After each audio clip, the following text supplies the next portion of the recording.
सुरभि चल सकती है और लोगों की तरह उठ बैठ सकती है, लेकिन ये सब उतना आसान नहीं था, क्योंकि एक तरफ गरीबी थी तो दूसरी तरफ पीठ का कुबड़ापन था, जिसकी वजह से पीठ टेढ़ी हो चुकी थी। ऐसे मुश्किल हालात में डॉक्टर वरुण अग्रवाल ने भरोसा दिलाया और आधुनिक तकनीक का सहारा लेते हुए एक मुश्किल केस को कामयाब बनाते हुए कामयाबी की इबारत लिख दी। इस पूरे केस को खुद मरीज की ज़ुबानी सुना जाए और समझा जाए तो लाखों लोगों को फ़ायदा हो सकता है। तो यकीनन बहुत कुछ किया जा सकता है और डॉक्टर जो है वो सोसाइटी और समाज के लिए और इंसानी ज़िंदगी के लिए बहुत कुछ कर सकता है। और नाउम्मीदों के लिए भी कोई उम्मीद होती है। उसी का एग्जाम्पल हमारे साथ स्टूडेंट लाइफ में जब वो थी सुरभि जी, उसके उस टाइम का है और साथ में हम उनके एक्सपीरियंस भी साझा करेंगे। उनकी जो पीठ थी वो बचपन से ही कुछ टेढ़ी थी और डॉक्टरों ने उसको लाइलाज एक तरह से घोषित कर दिया था, लेकिन उसी नाउम्मीदी से आगे बढ़ के डॉक्टर वरुण अग्रवाल जी ने उन्हें भरोसा दिलाया। 3 साल पहले उनकी सर्जरी हुई और आज वो जॉब भी कर रही हैं और आपके सामने भी हैं। तमाम चीज़ों को समझने की कोशिश करेंगे। पहले मैं चाहता हूँ कैमरे की नज़र से ये पीछे की कुछ तस्वीरें दिखाई जाए। देखिए, ऑपरेशन से पहले 3 साल पहले उनकी किस तरह की कंडीशन थी और दूसरी तस्वीर जो आपके सामने है वो है ऑपरेशन के बाद की। तो आप इसमें और इसमें किस तरह का अंतर है वो समझ सकते हैं। दूरबीन विधि से रीढ़ की हड्डी के समस्त ऑपरेशन और विश्व की अत्याधुनिक OR कंप्यूटर नेविगेशन आधुनिक तकनीक के ज़रिए से किस तरह से फ़ायदा हुआ है, ये सब ऊपर से नीचे, मैं चाहता हूँ थोड़ा सा कैमरे से ऊपर से नीचे तक तमाम चीज़ों को दिखाया जाए। दूरबीन विधि द्वारा किस तरह से ऑपरेशन से फ़ायदा हुआ, उसकी सबसे जीता जागता उदाहरण हमारे साथ मौजूद हैं।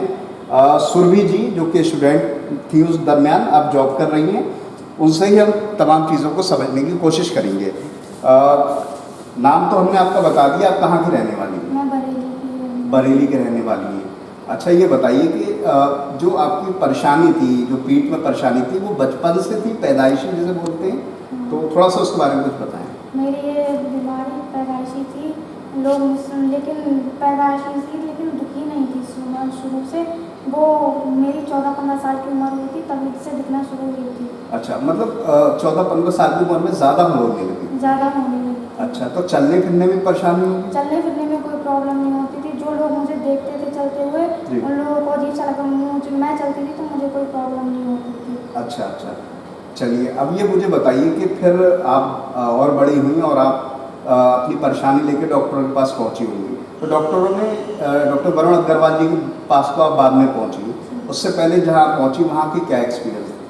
उससे पहले किसी को नहीं दिखाया था, तो ऐसी डॉक्टरों को दिखाया था तो उन लोगों ने मना कर दिया कि इसका कोई इलाज नहीं है जी। जब मम्मी ने मेरी ये कैंप देखा था तो मम्मी ने यहाँ पे आई थी, मम्मी ने डॉक्टर साहब से बात की थी, तो उन्होंने कहा अपनी बेटी को लेके आई, हमारे पास इस चीज़ का इलाज है। मेरी मम्मी भी यहाँ मुझे लेके आई थी।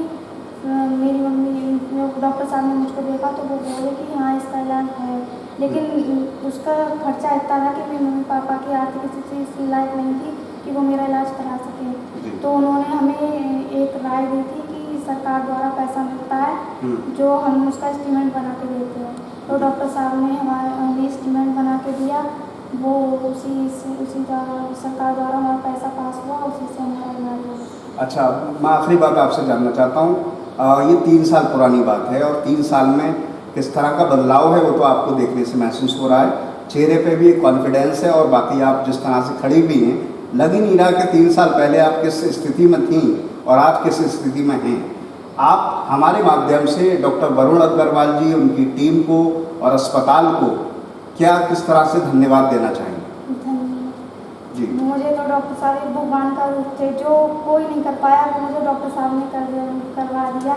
मुझे लोग इतना मतलब परेशान करते थे, इतना चिढ़ाते थे, मैं बिल्कुल रो जाती थी। मम्मी पापा मुझसे बहुत परेशान रहते थे। डॉक्टर साहब ने मुझे बिल्कुल एक भगवान की तरह, भगवान के रूप में आए थे मेरे लिए, जो उन्होंने मुझे रीढ़ की हड्डी का टेढ़ापन, जिसको इंग्लिश में हम स्कोलियोसिस कहते हैं और हिंदी में कुब्जा भी बोलते हैं, कुबड़ापन भी बोलते हैं, ये कई बार एक जन्मजात बीमारी होती है और ज़्यादातर सब लोग यही समझते हैं कि इस चीज़ का कोई इलाज नहीं है। बट आज की डेट में इतनी एडवांस तकनीक के द्वारा ये सब चीज़ों का इलाज बिल्कुल पॉसिबल है। ये बीमारी कई बार ज़्यादातर लड़कियों में देखी जाती है और इस चलते उनको आगे की लाइफ में कई बार शादी में और इस टाइप की भी दिक्कतें आती हैं।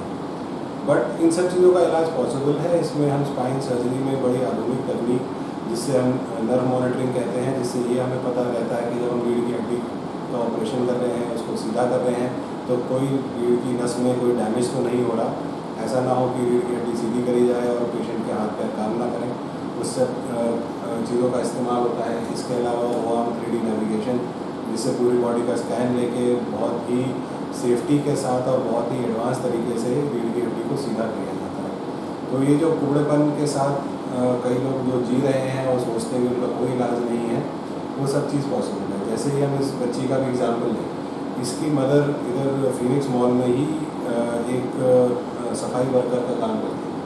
तो ये हमारे पास आए, आर्थिक स्थिति से ये बहुत मजबूत नहीं थे, बड़ा परेशान थे कि क्या करा जाए। तो हमने इनके साथ काफ़ी सरकारी मदद की भी, एक तरीके से अरेंजमेंट करके इनका ऑपरेशन करा। थोड़ा ये ऑपरेशन नॉर्मली दिल्ली या बॉम्बे में होता है तो करीब इसमें 12 से 15 लाख का भी खर्चा आ जाता है। तो इधर सरकारी मदद के द्वारा और सारे रिसोर्सेज के द्वारा, थोड़ा हमारी चैरिटी प्लस इन सब चैरिटेबल स्कीम्स के द्वारा इसका ऑपरेशन किया गया। इसका रिज़ल्ट बहुत ही अच्छा रहा। इसको देख के कोई बता भी नहीं सकता कि इसको कभी कुबड़ापन या टेढ़ी जो रीढ़ की हड्डी में टेढ़ापन था कभी रहा भी होगा। तो ये सब चीज़ों का एडवांटेज है। इसमें विधायक निधि है जैसे, और बड़े सारे रिसोर्सेज हैं। तो पेशेंट ये ना समझे कि पैसे के अभाव में उनका इलाज नहीं हो सकता। एक बार आगे अगर मिलते हैं तो कोई ना कोई रास्ता